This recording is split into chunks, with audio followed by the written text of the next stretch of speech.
Visite guidée dans les coulisses de Sogameka aujourd'hui, une entreprise sartoise étonnante, leader mondial dans son domaine, vous avez bien entendu.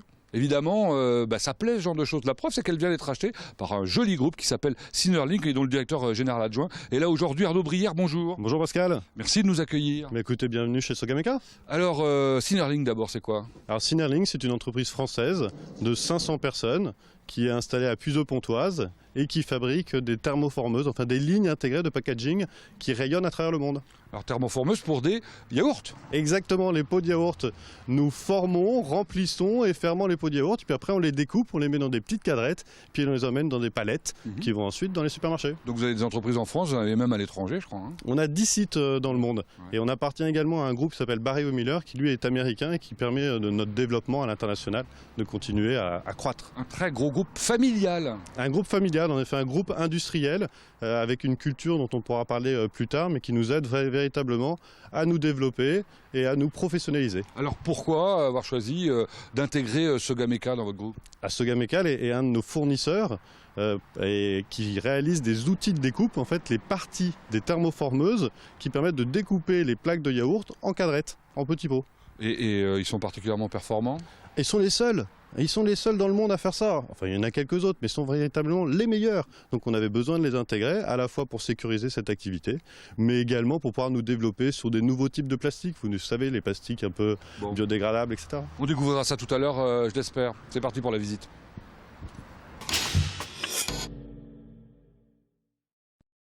Alors, chez Sogameka, comme dans toutes les entreprises, évidemment, il y a un accueil. Et en l'occurrence, qui nous accueille, c'est Yasmina, je crois. Bonjour. Bonjour. Alors, vous êtes chargée, évidemment, de l'accueil. Tout à fait, l'accueil téléphonique et physique également des clients. Entre autres? Entre autres, je m'occupe également des recrutements, l'enregistrement de tous les candidats et les courriers-réponses. Une fonction qui doit être sympa, c'est la gestion du restaurant d'entreprise. Nous avons un restaurant d'entreprise et je m'occupe tous les jours des absences. Bien, merci. Peut-on prévenir Jacques Loisonville? Je le préviens tout de suite. Merci. Monsieur Loisonville, bonjour. Bonjour Pascal. Merci de nous accueillir. Avec plaisir. Dans une vieille maison, non? Quel âge? Oui, c'est une entreprise qui a été créée en 1970. Ah bon, en effet, c'était quoi le métier de base? Parce que c'était quelques personnes seulement. Alors au départ, on était une entreprise qui faisait que de l'usinage. C'était un atelier d'usinage, voilà. Et puis après, ça a évolué sur une activité d'outils de découpe et ensuite une activité de machines spéciales. Ah bah, alors ça s'est sérieusement développé au fur et à mesure des années. Alors, outils de découpe, il en a été question avec Arnaud Brière. Dans les yaourts, expliquez-nous en 2 mots. Alors les yaourts, il y a une machine qui fabrique les pots et qui les remplit. Et à la fin, il faut couper les pots et les prédécouper pour qu'on puisse les casser et les séparer facilement.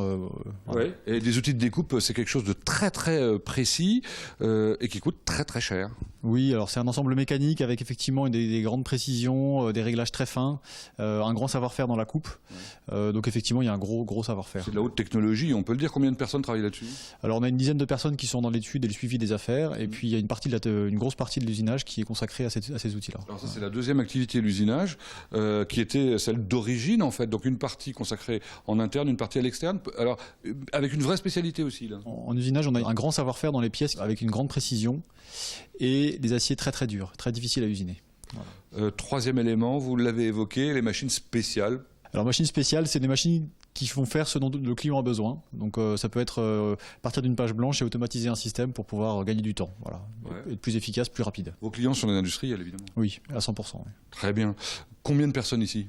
80 personnes. Chiffre d'affaires? 10 millions. Exportation? 90% à l'export. Waouh! Belle entreprise. Et puis plein de têtes, hein, j'imagine. Oui, on a un bureau d'études et des gens qui effectivement ont l'habitude de réfléchir, de proposer des solutions avec beaucoup d'innovation. Je suis impatient de les rencontrer, j'y vais alors, merci. Dans toutes les entreprises industrielles, le premier secteur qu'il faut visiter, c'est évidemment le bureau d'études, puisqu'il est essentiel, c'est là où tout commence. Et celui-ci, il est immense. Il y a une première partie qui est très importante, c'est ce qu'on appelle l'outil de découpe. Et on a le responsable qui est là, ça tombe drôlement bien. Bonjour Stéphane. Bonjour. Alors, un outil de découpe, ça aboutit à ça, c'est quoi ça? Alors ça, nous avons ici une matrice d'un outil de découpe qui sert à découper les packs de yaourt pour la commercialisation. C'est-à-dire pour qu'ils sortent en 4, en 6, 4, en par 6, en par 8, en par 12, en par 24. C'est comme ça qu'on fait les étoiles qui sont là avec les étoiles sont découpées dans la matrice avec ces poinçons. Et après, nous avons des couteaux qui nous font la prédécoupe ou la découpe. Et ça, c'est un métier? Tout à fait. Votre spécialité depuis? 35 ans. Et grâce à ça, On est les leaders mondiaux de l'outil de découpe. carrément, vous imaginez, c'est en Sarthe. On va découvrir avec Jérôme comment ça se prépare, tout ça. Bonjour Jérôme. Bonjour. Alors vous voulez dessiner les outils de découpe. Oui, on conçoit les outils découpe donc à partir des cahiers des charges et des plans de bande que Stéphane nous transfère. Et ceci, vous, depuis 2004, alors ça veut dire que ça évolue en permanence? Oui, Pourquoi? le design des pots et puis les types de plastique découpés par les clients en fait. Ah oui, les plastiques évoluent, donc c'est plus dur, c'est plus tendre. C'est plus dur, plus abrasif donc des technos nouvelles. Et pour ce faire, vous travaillez sur un outil informatique. Oui, tout à fait. Sophistiqué. Oui. Mais pas seulement. Non, pas seulement. On fait aussi des essais labos pour mesurer les efforts, etc. Les nouveaux plastiques. C'est ce qu'on va peut-être découvrir tout à l'heure. Peut-être. Ouais. Merci. En attendant, on continue dans le bureau d'études. Continue à déambuler dans cet immense bureau d'études où on découvre des choses étonnantes. Cette culasse, une voiture rouge un peu italienne, ça vous dit quelque chose? Ça a été conçu ici. Enfin, pas tout à fait. Bonjour Jean-Philippe. Bonjour. Non, ça a été conçu ici. Non, c'est la machine pour fabriquer. La machine, oui. Ouais. Machine spéciale. Ça, c'est votre métier. Oui. Nous sommes responsables d'affaires. Nous cherchons des solutions et nous chiffrons ces solutions de manière à les proposer aux clients. Vous êtes combien ici? Nous sommes 3 là. D'accord. Alors, souvent des machines uniques en quelque sorte, pour faire des choses rares. C'est pas tout à fait le cas de la pièce qui est ici. Hein. Alors là, c'est un cas particulier puisqu'il y avait 19 lignes à équiper dans le monde entier. C'est quoi? Alors, ce sont les glissières que vous avez sous vos sièges de véhicules. Ah oui. Ah bah en effet, c'est utile. Alors, donc le monde entier, ça veut dire que vous travaillez partout, en France aussi. Évidemment. Oui, oui. Bon, qu'est-ce qui se passe après vous? Alors, vous avez les dessinateurs qui vont concevoir, tracer les solutions techniques et les automaticiens. On va aller les découvrir. Bonjour Julie. Bonjour. Alors, Jean-Philippe vient de vous donner un dossier. Qu'est-ce que vous en faites? Alors, je suis amenée à utiliser des pièces du commerce, mais aussi à en concevoir afin qu'elles soient usinées aussi en bas dans nos ateliers. Alors vous êtes dessinatrice, projeteur, hein, c'est ça, vous travaillez sur l'informatique là. Je crois que depuis peu, votre métier a un peu évolué ici. Oui, tout à fait. Depuis très peu de temps, en fait, on fait des fins de ligne pour l'emballage. Donc une fois que le yaourt est rempli et scellé, en fait, on vient avec des robots faire la palettisation, en fait. Et ça, c'est conçu là. Voilà, tout à fait. Et puis on travaille avec les automaticiens ensuite. Qu'est-ce que je dois aller découvrir maintenant avant de visiter l'usine? Alors vous pouvez aller à l'usinage ou aux achats. On va commencer par les achats. Merci.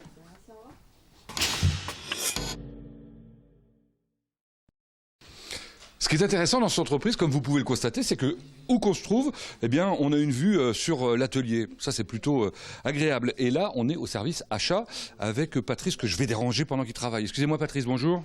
Bonjour. Vous êtes le responsable du service? Absolument. Bon, qu'est-ce qu'on fait aux achats? On achète des pièces dont nous parlait Julie? On part sur des dossiers qui sont réalisés par Julie et ses collègues du bureau d'études, dans lesquels se trouvent des pièces du commerce, des pièces aussi réalisées complètement en sous-traitance et que nous achetons chez différents fournisseurs que l'on... Alors des fournisseurs, vous en avez aussi dans d'autres domaines, parce que pour faire tourner une usine, il n'y a pas besoin que de pièces pour fabriquer les machines. Tout à fait, et on achète aussi simplement un petit crayon jusqu'aux machines d'usinage sur lesquelles nous réalisons nos pièces. Ah oui, carrément. Vous êtes combien pour faire tout ça? 4 personnes. Parfait. Tiens, un mot sur les matières premières, comment vous gérez ça? Les matières premières, elles sont gérées en fonction des besoins et au quotidien, parce que les coûts matières changent suivant les prix mondiaux du cours matière, donc on est obligé de faire des demandes de prix à chaque fois. Très bien, merci pour toutes ces explications, c'était absolument passionnant, non? Merci. Le sas à découvrir avant de pénétrer dans l'atelier, c'est un immense bureau, c'est celui de Johan. Bonjour. Bonjour. Vous êtes le responsable de production.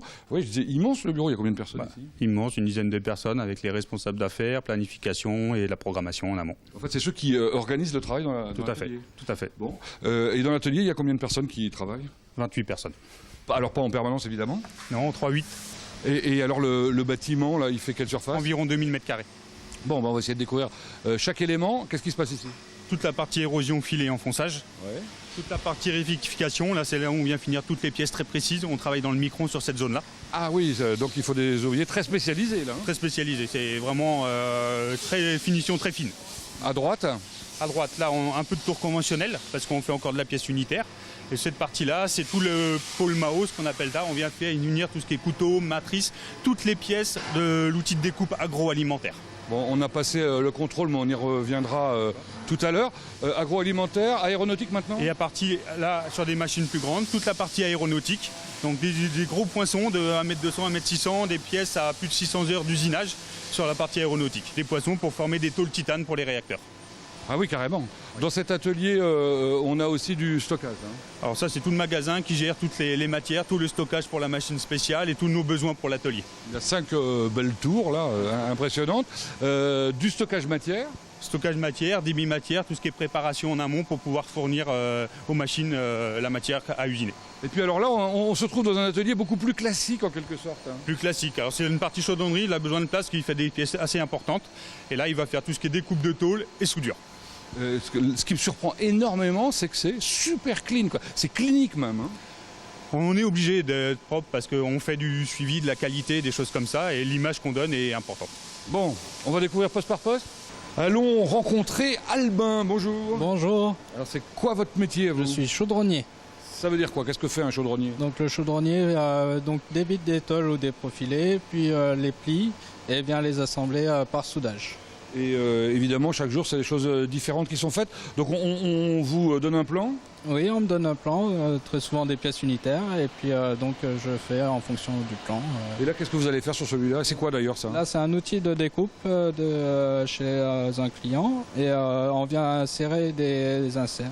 Donc, et puis vous venez souder? Et je viens souder ces pièces-là.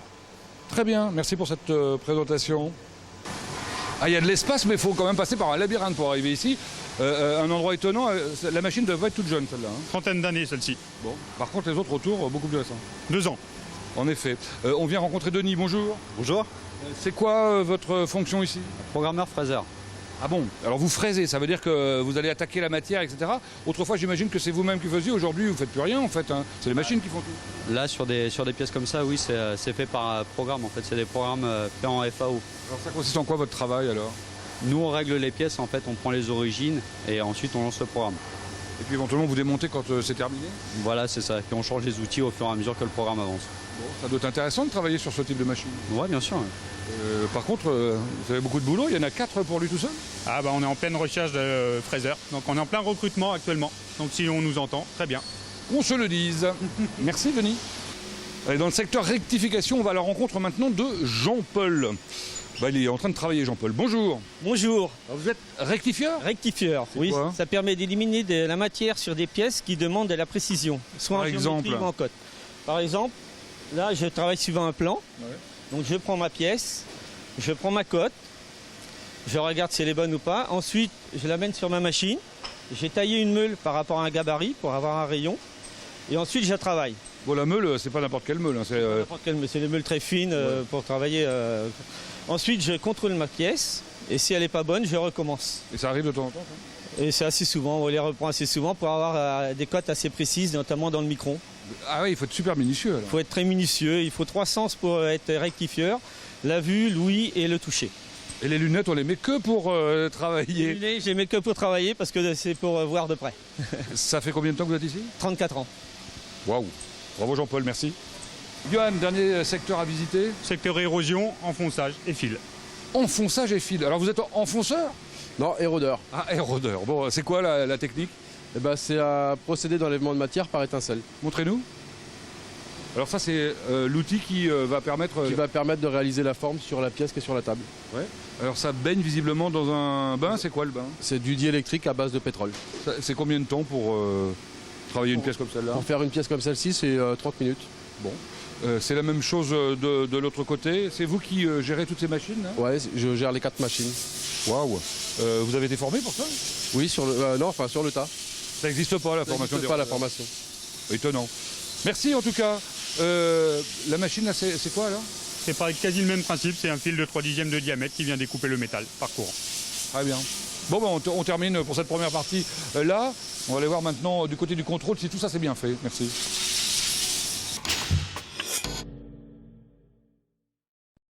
Ça y est, nous y sommes au contrôle, dans un endroit un peu étonnant, isolé du reste de l'atelier, tout en verre d'ailleurs, et puis alors confortable. Bonjour Stéphane. Bonjour. 20 degrés ici, c'est ça? Oui, tout à fait, plus ou moins 1 degré. Pourquoi? Pour la stabilisation des pièces. Ça joue beaucoup? Oui. 100 mm sur un acier, pour 1 degré, ça représente 1 micron de dispersion. Ah oui, c'est effectivement important.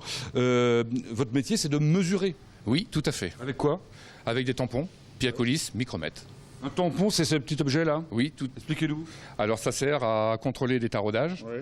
Donc vous avez une fonction ne rentre pas et rentre. Tout simplement. Voilà. Toutes les pièces passent par ici? Oui. Bon, on va découvrir votre collègue. Bonjour. Bonjour. Vous travaillez avec une machine, c'est plus simple. Oui, c'est une machine de programmation, tridimensionnelle. Et alors, elle aussi travaille au micron, évidemment. Elle travaille au micron. On réalise des programmes pour pouvoir contrôler ces pièces. Ce sont des poinçons que vous voyez. Ça sort automatiquement un rapport? Voilà, ça sort un rapport. Et la précision du poinçon, c'est du micron. Pour comparer à peu près, c'est un cheveu, fait 60 microns. Waouh, ah oui, donc il faut que tout ça ce soit super clean. Voilà. Pas une poussière. Pas de poussière et dans des conditions idéales. Bien, merci pour cette présentation. Si on allait plus loin, bonne idée.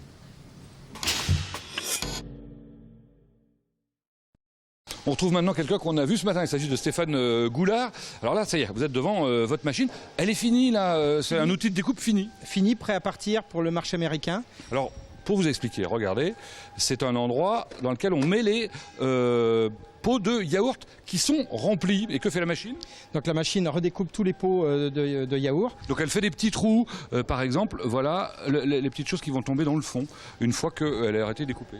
Et la particularité donc de cette matrice, c'est qu'elle est brevetée. C'est un brevet Sogameka qui a été développé il y a environ 2 ans pour le marché américain, pour découper des pots de yaourt avec des nouveaux plastiques à base d'amidon de maïs, des plastiques PLA. Mais alors, ce qui est assez exceptionnel, c'est les performances de la machine. Alors, on a une durée de vie des arêtes de coupe qui sont multipliées par 4, voire 5, et une qualité du pot qui est exceptionnelle.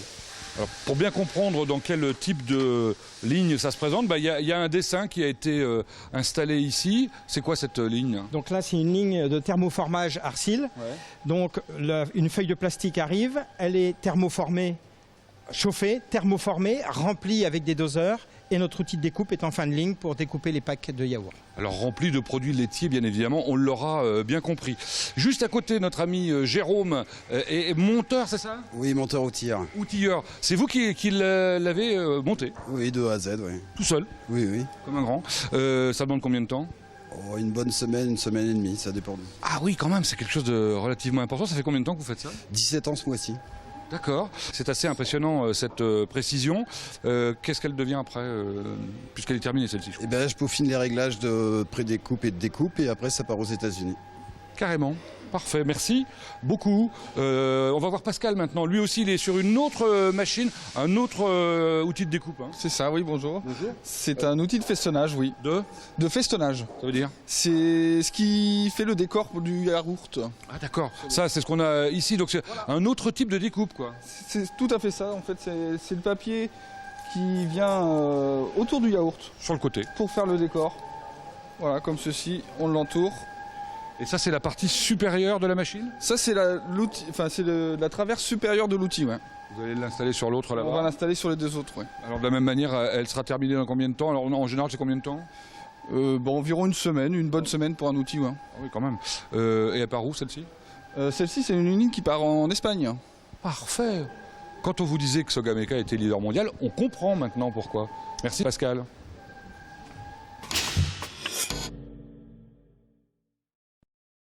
Dans la tente que vous apercevez derrière moi, eh bien, il y a des choses ultra secrètes, donc on ne va pas pouvoir tout vous montrer puisqu'on est dans les machines spéciales avec Didier. Bonjour. Effectivement, comme vous le dites, nous sommes soumis à des contrats de confidentialité. Ici, c'est exceptionnel, donc vous pouvez juste passer voir nos machines. On va essayer d'en voir un peu plus quand même. Vous travaillez pour quel secteur? On travaille pour tout secteur d'activité, donc secteur automobile, agroalimentaire, et puis on peut aussi travailler pour le cosmétique et la pharma. Il y a combien de personnes qui travaillent dans cet atelier? Nous sommes une vingtaine de personnes, partagées entre le bureau d'études mécaniques, le bureau d'études automatisme et une équipe de monteurs et câbleurs avec un automaticien qui va nous démarrer ces machines.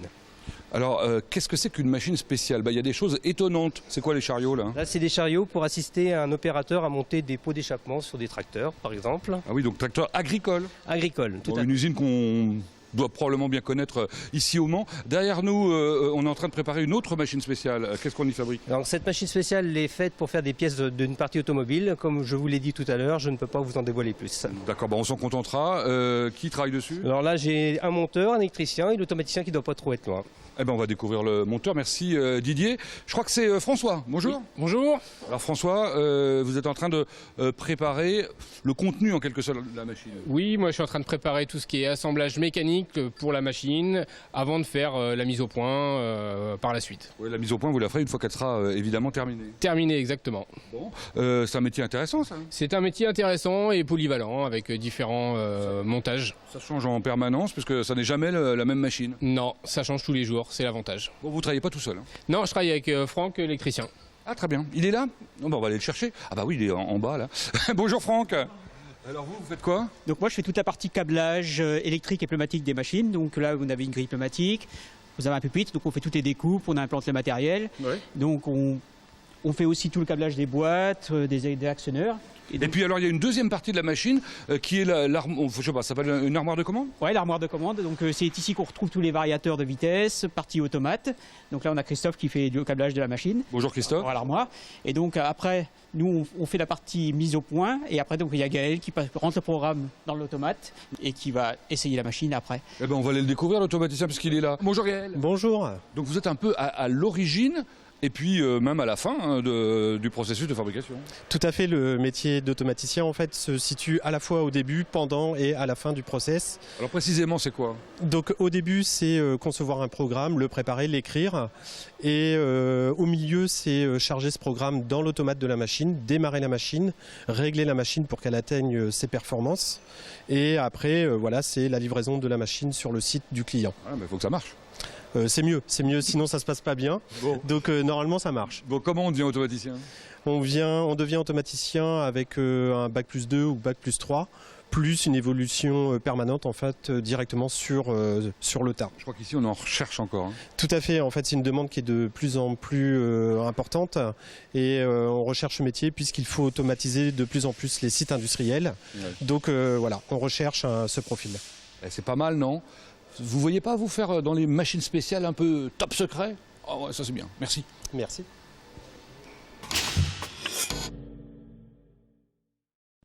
Restons dans le domaine du recrutement avec Céline que je vous présente qui est assistante de direction et responsable des ressources humaines. Bonjour. Bonjour. Alors combien de personnes travaillent ici? 80 sur le site du Mans. Oui. Alors combien de femmes? 3? 4? En administratif un peu plus, mais sur les métiers techniques, non, on doit être 8 femmes sur le site. Dommage, non? 10%. Dommage, oui, c'est des métiers qui séduisent pas trop les femmes, mais on commence à en voir, mais pas sur notre site encore. Bon, des métiers d'avenir chez vous en tout cas, c'est ce qu'on vient de voir là à l'instant hein, avec Gaël. Oui, tout à fait. Les métiers d'automatisme sont des métiers d'avenir, tout s'automatise. Le robot est de plus en plus présent et il y a de plus en plus de besoins, et notamment sur nos activités. Bon, on se rapproche du centre d'usinage. Moi je suis surpris, c'est plus classique évidemment, mais vous me dites que vous avez une pénurie dans le domaine? Oui, tout à fait, ce sont des métiers très techniques, mais néanmoins passionnants. Et clairement, là vous avez des postes à pourvoir? Oui, on a 2 postes de fraiseur régleur sur commande numérique à pourvoir immédiatement. Comme Didier ce matin, c'est ça, non? Denis. Non, comme Denis, oui. Oui, c'est ça. Comme Denis. Et puis d'autres juste derrière nous, comme Jean-Paul? Oui, tout à fait, des postes de rectifieurs. Et ça, plutôt... En apprentissage, comme des fraiseurs sur commande numérique. Notre souhait, c'est d'intégrer dans les 2 ans de 4 à 6 éléments en apprentissage. Ben voilà une très bonne nouvelle. Merci. Merci.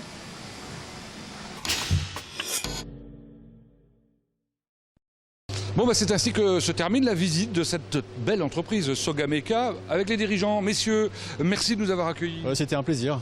C'était surtout passionnant, intéressant. On a découvert plein de choses avec des gens qui ont l'air bien. Oui, alors on a une culture d'entreprise qui est centrée sur l'homme, sur la personne. C'est l'entreprise libérée, j'ai lu, hein, c'est ça? Alors pas tout à fait libérée, mais on cherche vraiment à ce que les personnes soient responsabilisées dans leur travail, qu'il y ait la confiance et de l'écoute pour que c'est des répercussions positives sur elles et puis sur toute l'entreprise. On voit qu'elles ont une certaine autonomie, enfin bon, ça a l'air d'être plutôt a priori bien parti. Ah oui. Pour le reste, les perspectives de développement?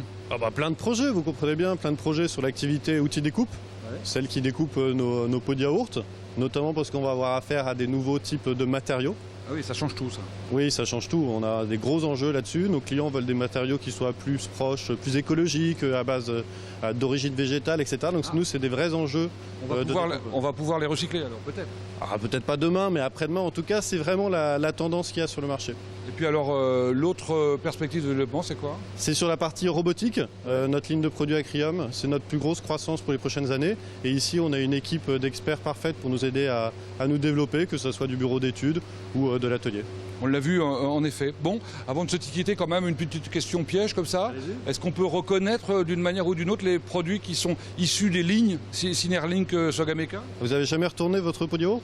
Ah bah pourtant j'en mange beaucoup, hein, je peux vous dire, c'est énorme. Et bah, si vous le retournez, et bah, y a noté juste en bas le nom de la marque Arcil. Arcil, c'est la marque de notre thermoformeuse. Donc ça veut dire que ça a été fait par un outil Sogameka sur une ligne Synerlink. Bien, Monsieur Lozanville, Monsieur Briard, merci. À vos pots de yaourt en cuisine immédiatement pour aller regarder si ça vient effectivement de ces lignes-là. Merci de nous avoir suivis. À bientôt pour une nouvelle découverte d'entreprise, d'une pépite sartoise probablement.